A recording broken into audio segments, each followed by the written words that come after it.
বন্ধু, বুঝো তুই আমাকে মারিস না। আমার আমার কোনো ভাগ লাগবে না, আমার কোনো ভাগ চাই না।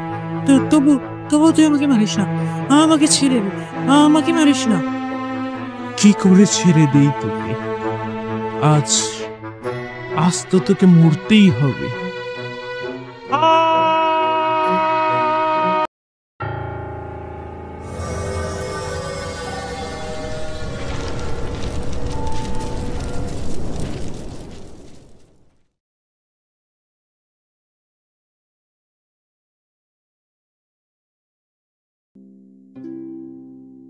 দিন দিন ট্রাফিক জ্যাম যেভাবে বাড়ছে, আজও অফিসে যেতে লেট হবে। বস কি কি যে বলবে কি জানি।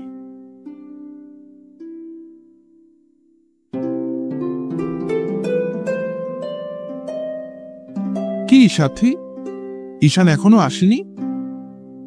জি না স্যার, ঈশান এখনো আসেনি।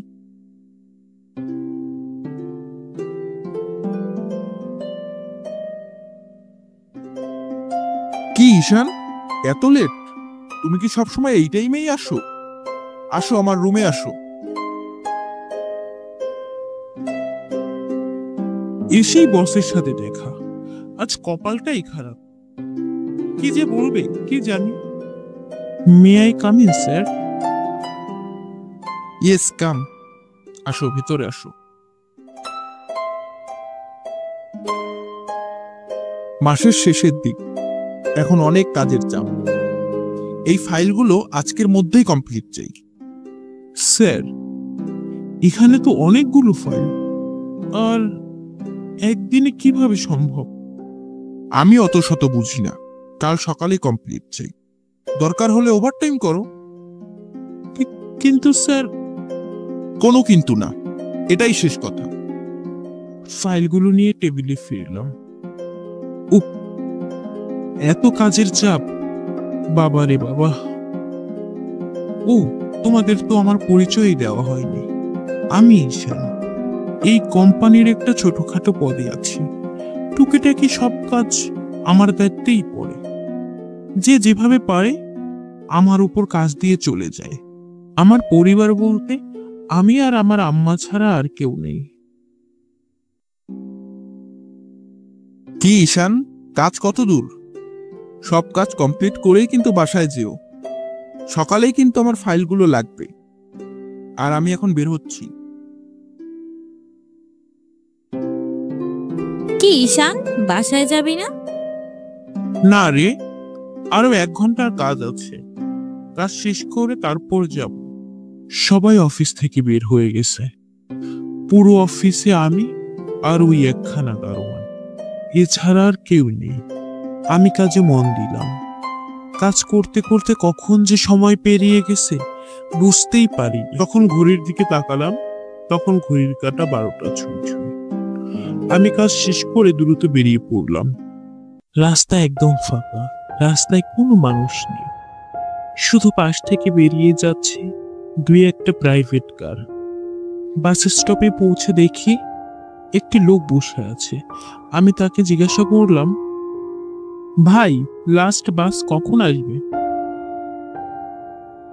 আপনি এখন আসছেন? লাস্ট বাস তো আরো 1 ঘন্টা আগে চলে গেছে। কপালটাই খারাপ, লাস্ট বাসও চলে গেছে। আর আজ কোনো রিক্সাও পাচ্ছি না। বাসায় হেঁটেই যেতে হবে। বাসায় যেতে গেলে 2টি রাস্তা। হাইওয়ে থেকে গেলে 1 ঘন্টার বেশি সময় লাগবে। আর জঙ্গলের পথ ধরে গেলে 30 মিনিটের মধ্যেই পৌঁছে যাব।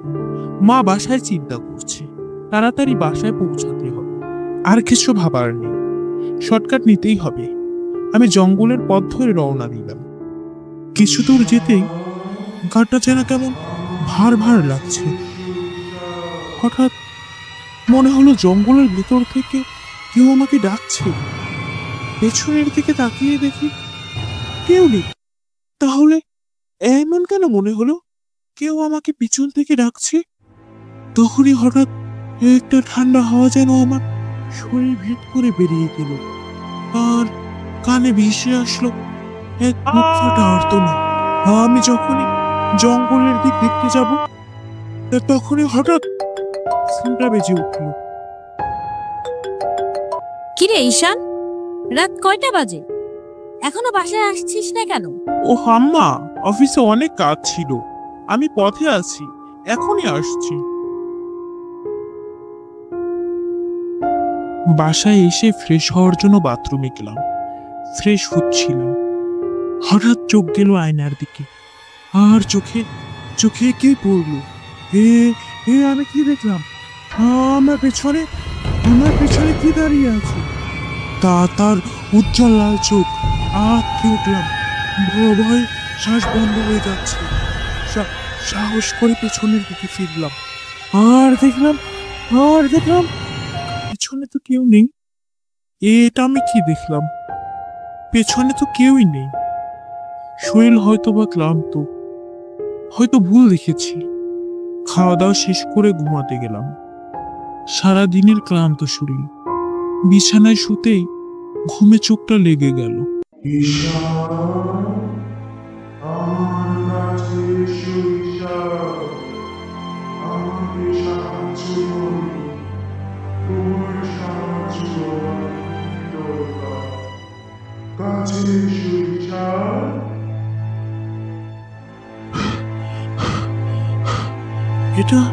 এটা কি ছিল? এত ভয়ঙ্কর স্বপ্ন। আরে 8টা বাজে, আজও অফিসে যেতে লেট হবে।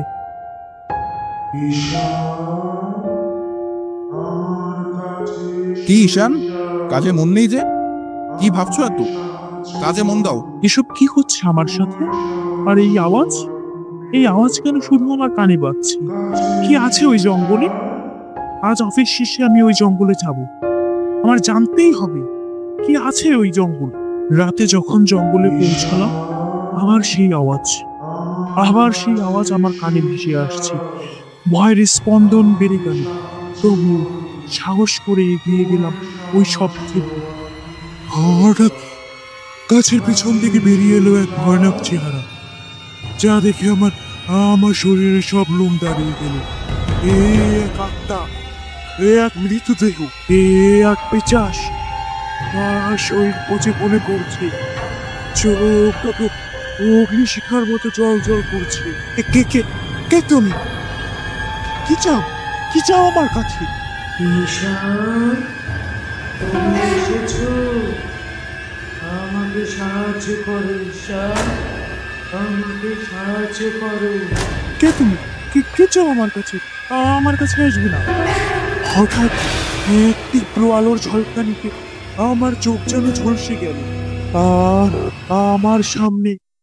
আমার সামনে দৃশ্যমান হলো এক ঘটনা। আমি কি দেখছি? এই 2 যুবক, এর ভিতর একজনকে তো খুব চেনা লাগছে। হ্যাঁ, এ তো আমার অফিসের বস। আর একজন উনি কে? না, এই বেকারত্ব জীবন আর ভালো লাগে না। না আছে পকেটে টাকা, না আছে কোনো চাকরি। কিছু করি? ঠিকই বলেছিস, এই জীবন খুবই কষ্টের। কিছু একটা না করলে আর হচ্ছে না। আমরা কিন্তু কিছু একটা করতে পারি। চল, আমরা একটা ব্যবসা করার চেষ্টা করি। যা, তোর যত বড় বড় কথা, মুখের কথা কিছু হয় না। পুঁজি লাগে, পুঁজি, বুঝছিস? আর আমার বাবা তো আমার পেছনে 1 টাকাও ইনভেস্ট করবে না। ঠিকই বলেছিস রে ভাই, টাকা ছাড়া এই দুনিয়ায় কিছুই হয় না। আচ্ছা, তাহলে তুই থাক, আমি একটু বাসা থেকে ঘুরে আসি।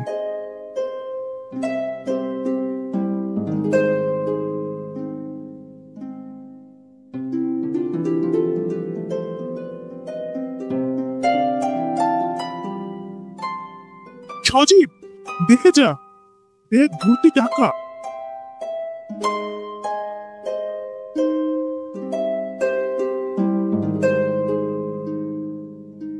কই দেখি? তাই তো,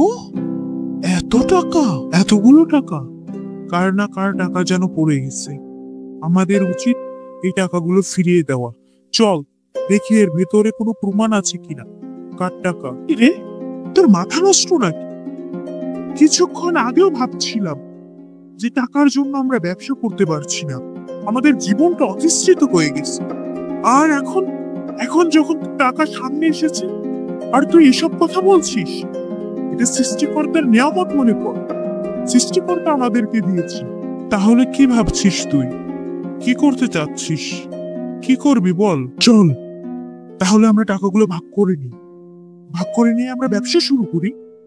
তাহলে আমাদের এই বেকারত্ব জীবন তো ঘুচবে। কি বলিস? তুই যা ভালো বুঝিস। চল তাহলে আমরা তাই করি, টাকাটা ভাগ করে নিই। না না না না, এতগুলো টাকা এখন ভাগ করা যাবে না। বুঝিস তো আইনি ব্যাপার। চল এই টাকাগুলো আমরা জঙ্গলে লুকিয়ে রাখি। আমরা গভীর রাতে ভাগ করে নেব, তখন কেউ দেখবে না। এই টাকার ভাগ কাউকে দেব না। এই টাকা শুধুই আমার। আমাকে মাফ করে দিস বন্ধু।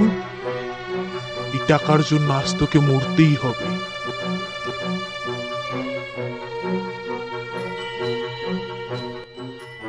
দাঁড়া, আর ভেতরে যাস না। কেন? কি হয়েছে? দাঁড়াতে বলছিস কেন?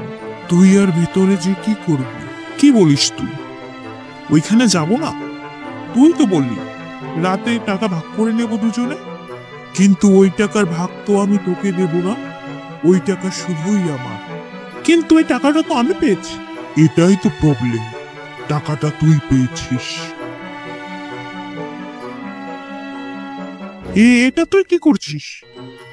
তুই ছুরি বের করছিস কেন? ওই যে বললাম টাকাটা তুই পেয়েছিস, এটাই তো বড় সমস্যা। আর আমি সমস্যা সব সময় গোড়া থেকে উগলে ফেলি। আমি এই টাকার ভাগ কাউকে দেব না। আর আজ তাই তোকে মরতেই হবে। এটা তুই কি করছিস বন্ধু? সামান্য কিছু টাকার জন্য তুই আমাকে মেরে ফেলতে চাচ্ছিস? কি করতাম বল এতগুলো টাকা? আর টাকার সামনে বন্ধুত্ব কিছুই না। বন্ধু, বুঝি তুই আমাকে মারিস না। আমার আমার কোনো ভাগ লাগবে না। আমার কোনো ভাগ চাই না। তবু তবু তুই আমাকে মারিস না। আমাকে ছেড়ে দে। আমাকে মারিস না। কি করে ছেড়ে দেই তোকে? আজ আজ তো তোকে মরতেই হবে।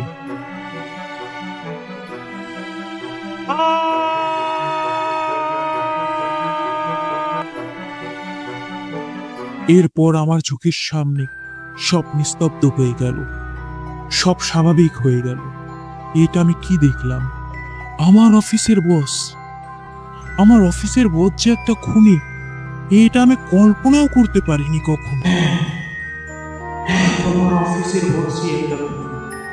তোমার অফিসের বস আমাকে খুন করে এই গাছের নিচে মাটি চাপা দিয়ে গেছে। আর আমার খুনের রহস্য অজানায় থেকে গেছে।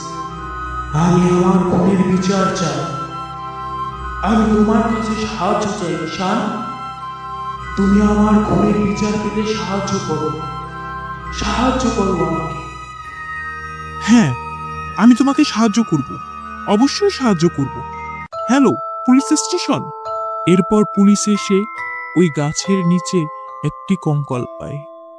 অনুসন্ধান শেষে আমার অফিসের বস খুনি হিসেবে প্রমাণিত। এরপর পুলিশ তাকে গ্রেফতার করে নিয়ে যায়। আজ তোমার কারণে আমি সঠিক বিচার পেলাম ঈশান। আল্লাহ তোমার ভালো করবে। তুমি ভালো থেকো ঈশান, তুমি ভালো থেকো।